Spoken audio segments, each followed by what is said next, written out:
Hi friends, welcome back my YouTube channel. તો આજે આપણે નથી બ્લેન્ડરનો ઉપયોગ કરવાનો કે નથી આપણે મિક્સરનો ઉપયોગ કરવાનો, અને છતાં બી આપણે ઘી બનાવવાનું છે. તો એ કેવી રીતે બને છે એ હું આજે તમને નવી ટ્રીક શીખવાડીશ. તમે વિડીયો લાસ્ટ સુધી જોજો તો તમને ખબર પડશે કે આ ઘી આપણું કેવી રીતે બન્યું છે. તો આપણે એકદમ સીધી અને સરળ રીતે જ આ ઘી બનાવવાનું છે. તો આપણે અહીંયા સ્ટીલની કઢાઈ લીધી છે અને 1 અઠવાડિયાનું અહીંયા મેં મલાઈ ભેગી કરેલી છે. એ મલાઈ લીધી છે અને આ મલાઈ ગાયના દૂધમાંથી બનેલી છે મલાઈ. એટલે આ જે ઘી બનશે એ ગાયના દૂધનું ઘી બનશે. અને ગાયનું દૂધ કે ગાયના દૂધનું ઘી એ પચવામાં એકદમ હલકું હોય છે, એકદમ સામાન્ય હોય છે. તો આપણે મલાઈ લઈ લીધી છે અને અહીંયા આપણે આગળ જોયું કે બ્લેન્ડરનો બી ઉપયોગ નથી કરવાનો, મિક્સીનો ઉપયોગ બી નથી કરવાનો, વલોણાનો ઉપયોગ બી નથી કરવાનો, અને આપણે ઘી બનાવવાના છીએ. તો તમે જુઓ, અને આપણા અહીંયા હાથ વડે ઘી બનાવવાના છીએ, આપણા હાથ વડે. અને ઘી બનાવતા પહેલાં આપણે હાથને બરાબર વોશ કરી લેવાના છે. હવે જુઓ તમે અહીંયા કે મેં અહીંયા થોડું પાણી લીધું છે. આપણે વધારે પાણી લેવાનું નથી, થોડુંક જ પાણી લેવાનું છે અને હાથથી બરાબર એને મિક્સ કરવાનું છે. અને પછી આપણે ધીરે ધીરે એને એક જ દિશામાં, એક જ ડાયરેક્શનમાં આપણે એને હલાવતા રહેવાનું છે. જેમ જેમ આપણે હલાવતા રહીશું એમ એમ આપણી જે મલાઈ છે એમાંથી છાશ છૂટી પડશે અને માખણ બી છૂટું પડશે. જુઓ તમે, એક જ મિનિટમાં આપણે 1 જ મિનિટ ખાલી હલાવ્યું છે હાથ વડે તો બી માખણ ઉપર દેખાઈ આવે છે. જોયું ને તમે આ ટ્રીક? જુઓ, તો આપણે એને 5 મિનિટ સુધી આવી રીતે કન્ટિન્યુ હલાવતા રહેવાનું છે.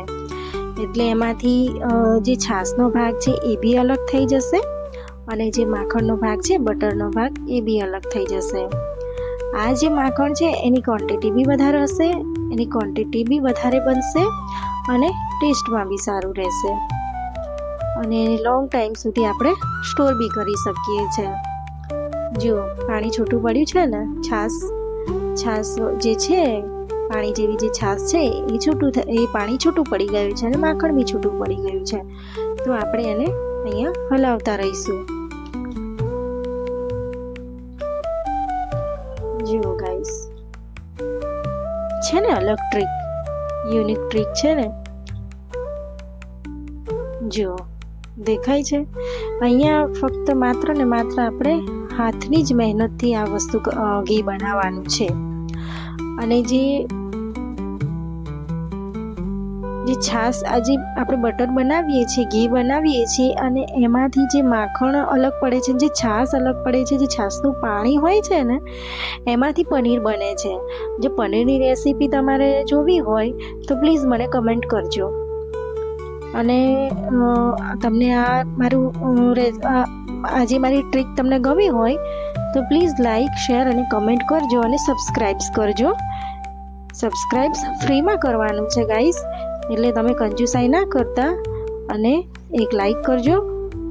આ વિડીયો બને ત્યાં સુધી બધાને શેર કરજો. તો લોકો આ રીતે, જ્યારે લાઈટ ના હોય, ગામડામાં તો લાઈટ હોતી નથી, એટલે એ લોકો આવી રીતે ઘી બી બનાવી શકે. અને કોઈના ઘરે ઇલેક્ટ્રિક વસ્તુ ના હોય, બ્લેન્ડર છે કે મિક્સી છે, કોઈના ઘરે ના હોય, તો એ સીધી અને સિમ્પલ રીતે આ ઘી બનાવી શકે છે. જુઓ, તમે જોઈ શકો છો તમે કે અહીંયા આપણું માખણ, આપણું જે મલાઈ હતી એમાંથી માખણ કેટલું તરી આવે છે. અને જે છાશનો ભાગ છે એ બી આખો, બંને અલગ અલગ થઈ ગયું છે. તમે જોઈ શકો છો. જુઓ,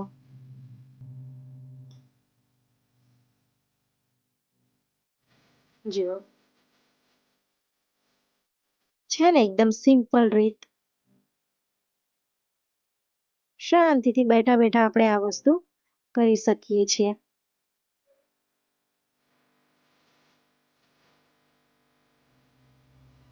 બહારથી ઘી જે લાવીએ છીએ એ સારું જ હોય છે, નથી સારું એમ નહીં, પણ જે આપણે ઘરે જે દૂધમાંથી મલાઈ નીકળે ને મલાઈમાંથી જે આપણે ઘી બનાવીએ છીએ એ એકદમ ચોખ્ખું અને ઓર્ગેનિક હોય છે. એટલે હું તો એવું માનું છું કે આપણે ઘરે જ ઘી બનાવવું પડે કે જેથી ચોખ્ખું બી હોય અને એકદમ આપણને સ્વચ્છ બધું મળી જાય. અત્યારે ઘીમાં બી ઘણી બધી મિલાવટો, બહારથી જે ઘી લાવીએ છીએ એમાં ઘણી બધી મિલાવટો હોય છે. એનાથી બેટર એ છે કે આપણે ઘરે જ થોડી મહેનત પડે પણ ઘરે જ ટ્રાય કરીએ ને. જો કેટલી બધી માખણ નીકળ્યું છે આને અંદરથી, અને છાશનું પાણી છે એ બી છૂટું પડી ગયું છે. જુઓ ગાઈસ, દેખાય છે ને? જુઓ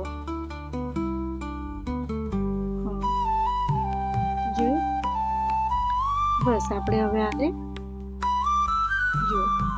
થોડી વાર હલાવીશું એટલે હજી જે આપણું જે દૂધ છે એમાંથી જે દૂધ જેવું પાણી દેખાય છે તમને, એમાંથી હજી બી માખણ છૂટું પડશે. જેટલું આપણે હલાવીશું એટલું એ પાણીમાંથી માખણ છૂટું પડે છે. જોઈ શકો છો. જુઓ આપણું જે મલાઈ હતી એ કેટલી હતી અને આપણું માખણ કેટલું નીકળ્યું છે. જુઓ તમે, છે ને એક.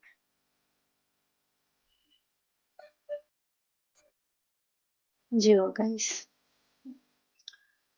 તો અહીંયા આપણું માખણ એકદમ તૈયાર થઈ ગયું છે અને હવે આપણે એને અલગ એક બાઉલમાં આપણે એને કાઢવાનું છે. જોઈ શકો છો તમે, એકદમ છાશ વાળું જે પાણી છે અલગ થઈ ગયું છે અને માખણ બી અલગ થઈ ગયું છે. કેટલું મસ્ત માખણ નીકળે છે. આ માખણને આપણે રોટલી સાથે ખવાય છે. બાજરીના રોટલા હોય તો એના પર ચોપડીને ખવાય, બહુ જ મસ્ત લાગે ખાવામાં, એકદમ ટેસ્ટી લાગે છે. તો હવે આને આપણે માખણમાં થોડું ઠંડુ એકદમ ચીલ્ડ પાણી નાખવાનું છે અને એક બાઉલમાં આપણે એને માખણને કાઢી લઈશું. જુઓ તમે જોઈ શકો છો એની ક્વોન્ટિટી કેટલી છે. જુઓ તમે, અને કેટલું મસ્ત રીતે માખણ આપણું તૈયાર થઈ ગયું છે. જુઓ, છે ને મસ્ત ટ્રીક. તમે એકવાર ઘરે જરૂર આ રીતે ટ્રાય કરજો અને મને કમેન્ટમાં લખીને બતાવજો. તો અહીંયા આપણે બધું જ માખણ લઈ લેવાનું છે એક બાઉલમાં. જુઓ,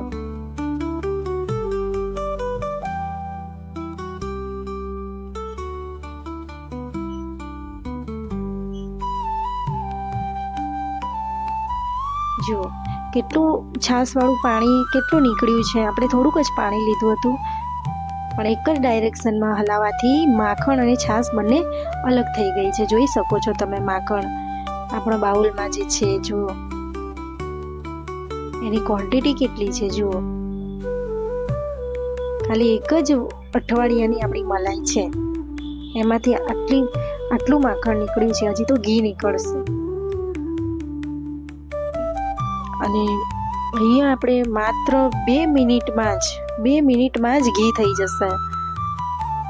ગેસ મેં અહીંયા ચાલુ કર્યો છે અને માખણ મૂકી દીધું છે ઉપર ગરમ કરવા, અને થોડું 2 જ મિનિટ ગરમ કરવાનું છે.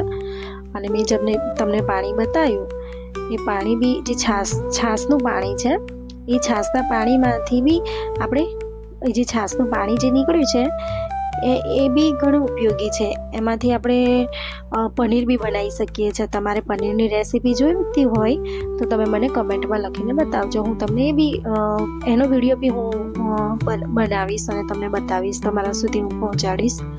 જુઓ, ખાલી 2 જ મિનિટ થઈ છે તો આપણું ઘી જુઓ ઉપર તરી આવ્યું છે ને, એકદમ ઓર્ગેનિક, અંદર કોઈ જ કલર એડ નથી કર્યો, કશું જ નહીં, એકદમ યલો અને દાણેદાર આપણું ઘી આ રેડી થાય છે.